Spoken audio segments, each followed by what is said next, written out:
right, here we are. Allegedly, we're making a video. We're gonna try something new here. I got a little tripod thing to help me hold this, and one of us is gonna be upside down. It's probably gonna be me. It might be you.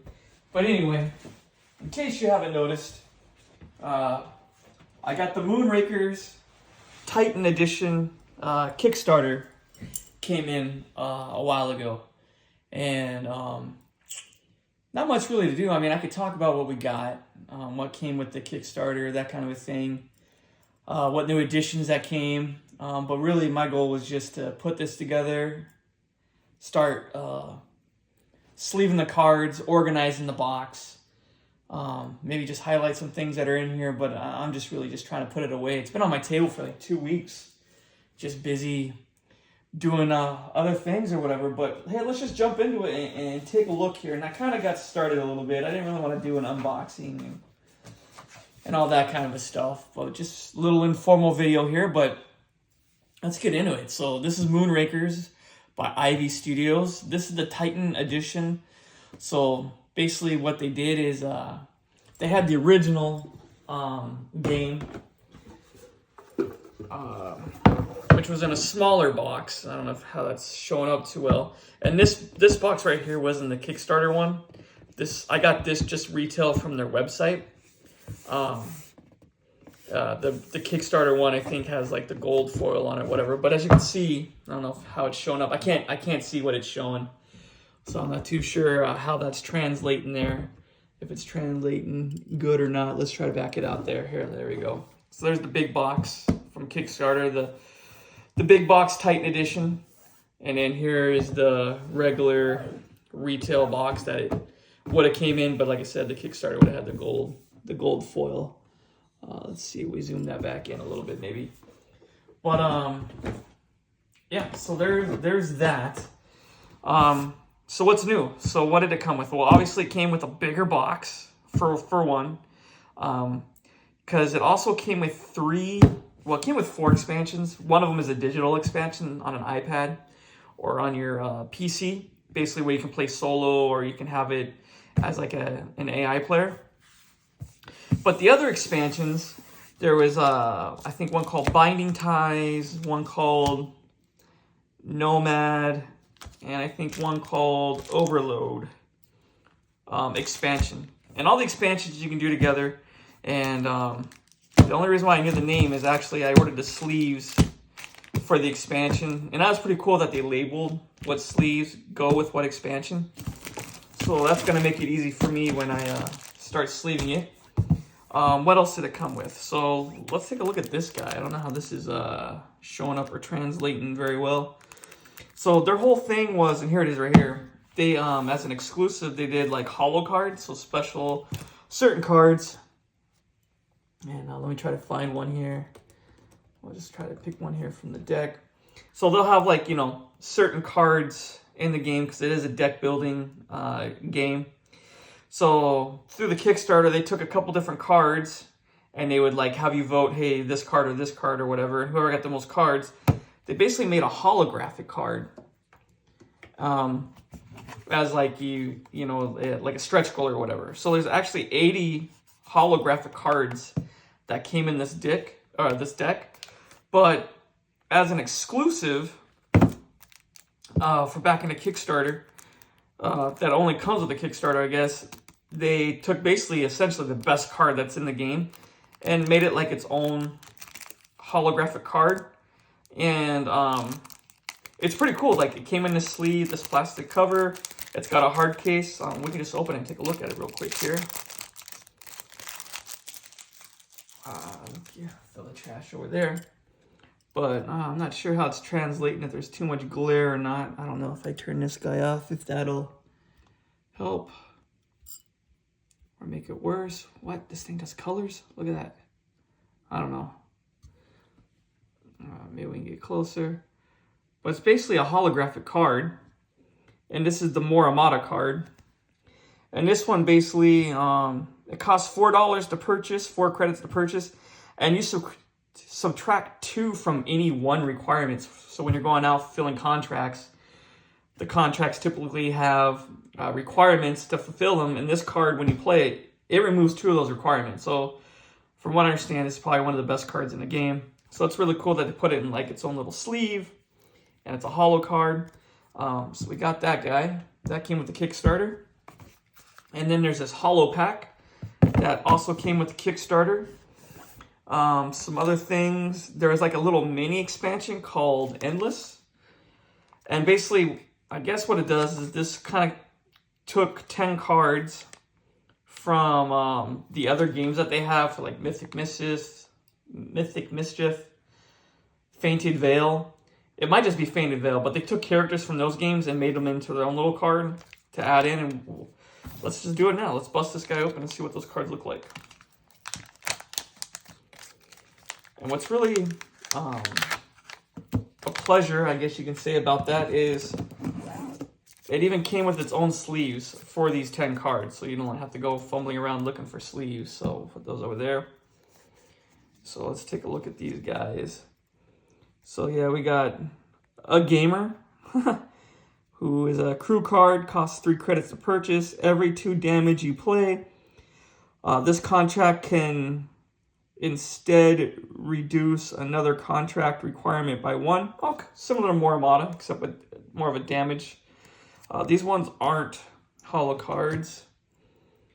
And then we got Pitha here, Sagare, Balan, Namera, who looks just like Balan almost, Naka, Isabel, Steve, Clar, and Prophet. Ooh, Prophet's a cool name. So this one's a pilot, costs 6 credits. Gain any action cred or trash this card to gain a prestige. Oh, that's pretty good, because prestige are the victory points. And you want to get your victory points to win the game. So that's pretty cool. You just get 1 off the top of the bat. So those are the cards that came in that expansion, in the this Endless expansion. And on the back, I mean, it has some flavor text. It says, "We found them on accident. A crash landing on a barren world. We were surprised to find them alive in such a hazardous environment, but the crew seemed different, powerful. Their call sign read, 'The Endless.' Though from them it sounded more like a lament than a boast. They were eager to leave the wasteland behind and join our cause. You could not ask for more apt pupils or net talent. We'd be thrilled to have them aboard forever, if their eyes did not look so hollow." Yeah, so I think they're Veiled Fate characters. But anyway, cool, just like little micro mini expansion. And then we got the holo deck here that we can bust open in a minute. It also, so here's some other little tidbits. So one of the expansions came with these little plastic pieces. So I kind of upgraded to the metal pieces. The cool thing about Ivy Studios is their games, whether you like the other games or not, like their quality of the game and the components is top notch. And so I kind of opted to get the metal upgrade components, as you can see. So like here's the base ones that kind of came in the game, and here's the metal components that kind of replace it as an upgrade. I'm not sure how it works yet in the game. Here would be these ones, and here's kind of the metal upgrades for that. Here's some more plastic ships that come standard with the game. And I opted to get the metal ships. And actually before, I kind of took a tray out already.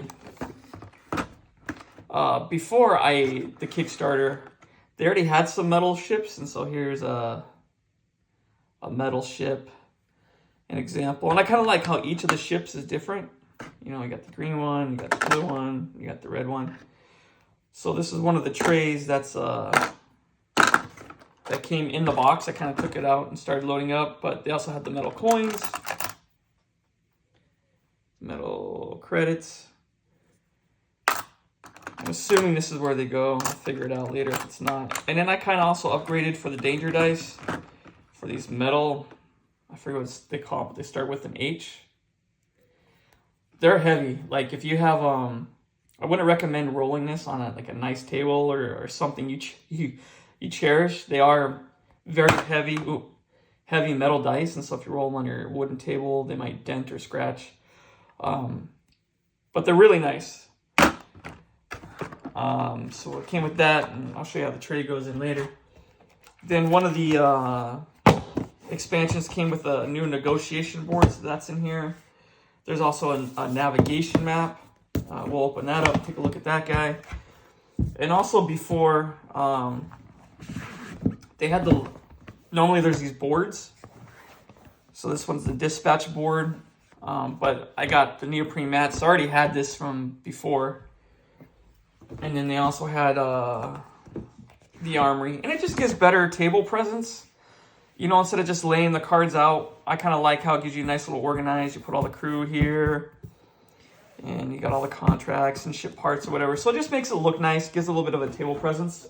You could have got this with the Kickstarter as well. But I already had it from... I went on their store a long time ago and they had it. And so for compare and contrast real quick, we'll open this guy up. So I don't know how well this is going to show. So here's the original box that came. And this is still pretty cool because it has some little iconography over here. I don't know how well you can see it.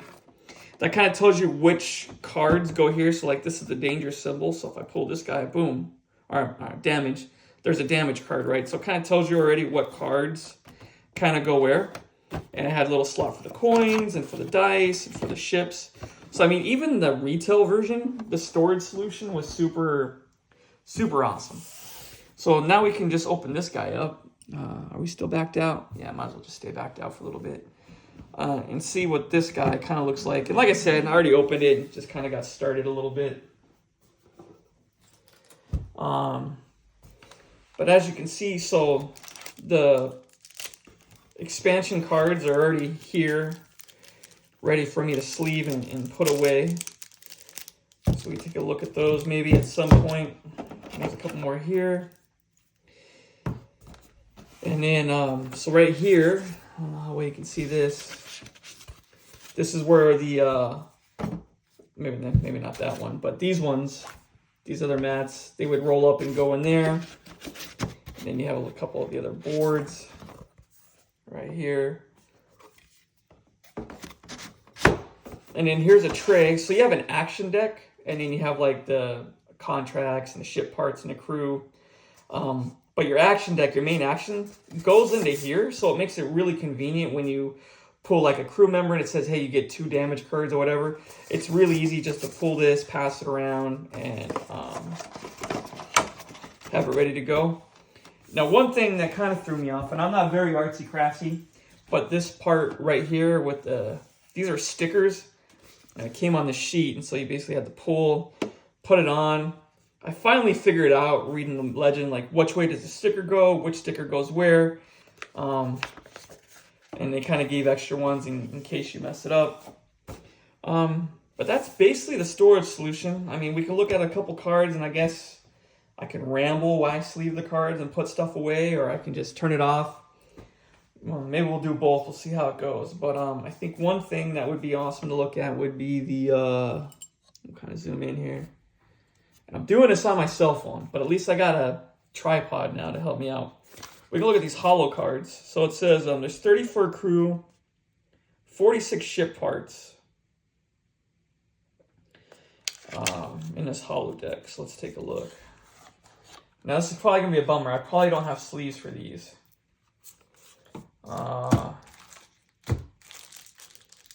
That's going to be a bummer if I don't. We'll figure it out. Wow, they're already pretty cool.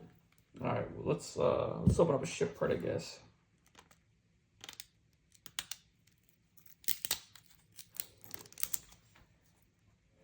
Side note, here's like a little spoiler. So in my little adventure of trying to figure out what kind of games I want, what kind of games I want to invest in, what kind of games I want to play, add to my collection. Man, I love... So board games originally came with me, like, of course, Candyland when I was a kid, right? Me and my brother, when we were kids, our parents bought us, and that was just an awesome game to play. But as we got older, the next game we kind of grew up and into was Risk. And it's probably still my most favorite game, especially Risk Legacy. And so I've always liked war games, but as I got older with war games, they seemed, and this is just me, completely wrong opinion and wrong perspective, but this is how I viewed them forever, is they were just like simulations. It wasn't much of a game. You're just really simulating the war and the conflict, and that was at least my perspective and my feeling. So I really just stayed away from them. And then recently, and plus the components, like one reason why I like Moonrakers is the components are freaking awesome. One reason why I like Oath, Chronicles of Exile, or whatever that is, the components are awesome.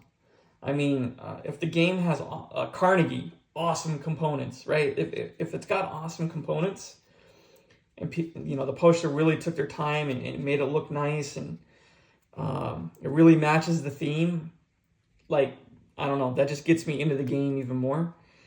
And a lot of the war games, like, there's not really any fancy components, and I don't know a lot of war game publishers, I'll admit, but like GMT, for example, a common thing with GMT, from my perspective, not knowing their entire library, but it's just like little cardboard chits, and no matter what game you're playing, the chits are almost always the same. There's almost no real uniqueness. And the component itself, now what the component does may be different, right? It might be a tank or an army unit or a division or whatever.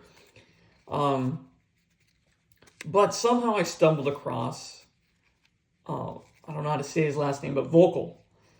And he had the coin series. And so, looking at the coin series, I was like, oh, that's, a different perspective, a different take. It's got the card driven. The components for these ones are actually pretty nice and pretty sweet looking. And I was doing, looking into it more as I was getting intrigued, and there was Fire in the Lake, the Vietnam War coin series one. So I picked that guy up, and I haven't unboxed it, I haven't even played it yet, but I picked it up, wanting to go, and it's ranked really, really high. Probably, it's one of the best war games that they have out there that they say, and even overall on the BGG, I mean, it's really high, getting really good reviews. And then I stumbled across that Vocal created another series, the Levian Campaign series. And that really fascinated me. I mean, the components are almost, similar idea in the components with the cylinders or whatever, but it still looks nice, looks sharp. The artwork in the Levian Campaign series games is awesome and tremendous. The theme, I'm totally into the theme. The mechanics of the game, totally new way of playing a war game. Which in the way that goes matches the theme. The only thing, I haven't played any of them yet, but so far my only complaint, if you want to call it, is they're 2-player games. You can solo it. I saw one guy doing a playthrough, and he had a very interesting way of doing a solo that made sense, that I would adopt if I play solo, but it's only a 2-player game. Like, you can't have 3 or 4 people. And in my gaming group, we really just have my brother and my best friend from high school. And my wife when she jumps in sometimes. So, but the Levian Campaign series is super awesome. And so, like, right now, they got 3 games in a series. They got Nevsky, they got Andro Malate, I don't know how to say it appropriately. And then they have Inferno. And then now they have another one. It's at the printers. Maybe 3, 6, 9 months away from release, which details the War of the Roses. But these are basically medieval, operational war games. And the concept is really awesome. The battle mechanic at first I didn't like. With it being a war, a war game, you kind of want the fighting mechanic to be something on par. And I didn't like it at first, but as I started reading a little bit more about it and watching how people use it, play it, it makes sense. And I think it's more fitting to match the theme and what the game is trying to do. So, all this long rambling to say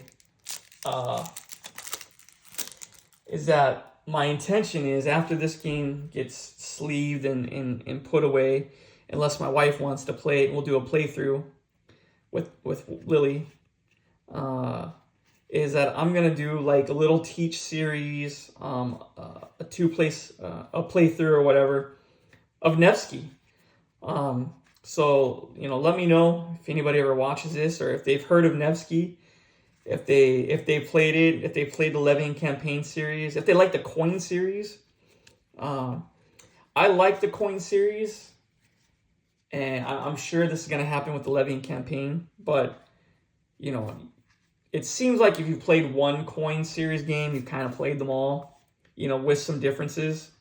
So right now I just got Fire Lake, and I don't know if I'll get any more of them, but with Nevsky, or with the Levian campaign series, I got Nevsky, I got Adirondé, I don't know how to say it, that's horrible, and I have Inferno, and I got the next one, which deals with the War of the Roses. I forget what they call it, but I got that one as well on pre-order.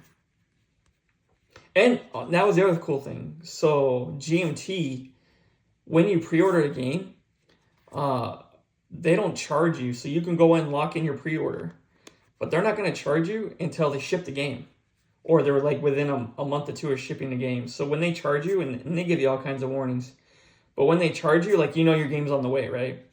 So that's pretty cool. Vice, the trouble with Kickstarter, like, I'm going to pay when the campaign ends, and I'm not going to get a game for like, a year. Or in the case of, man, I don't know why I'm bringing these people up, but Madeira from What's Your Game. That was my very first Kickstarter game I ever backed before the pandemic. And if anyone's following Madeira on Kickstarter from What's Your Game, like, it's a complete mess. We'll probably never get that game. It was pitched as 99% complete, as is basically just a reprint with some upgraded components. And yeah, it, like, they don't even talk. They hired some guy to come in and talk to the community and make all these promises. They said it was going to ship this month. Last month they said that, and then like even that guy ghosted for like the past month, and he just came on the past couple of days basically saying, "Hey, I'm leaving the project. I'm leaving China. I was here working on this game, getting everything done, but my time has come. Probably no more updates from me. We're not shipping in May like we promised we would. If there's any more communication, it's going to come from What's Your Game. And What's Your Game hasn't communicated with us in like a year and a half.